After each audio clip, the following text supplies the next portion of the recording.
Now listen and answer questions 16 to 20.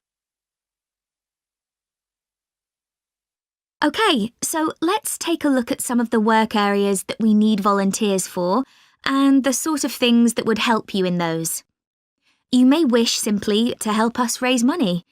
If you have the creativity to come up with an imaginative or novel way of fundraising, we'd be delighted, as standing in the local streets or shops with a collection box can be rather boring.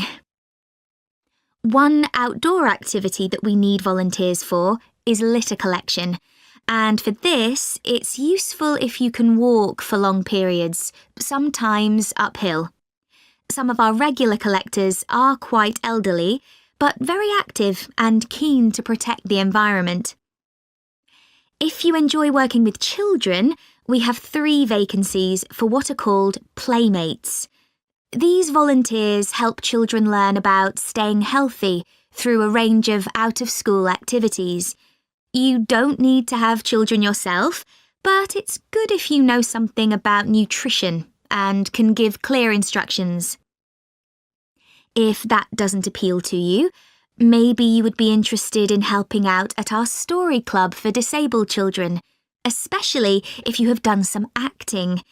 We put on 3 performances a year based on books they have read, and we're always looking for support with the theatrical side of this.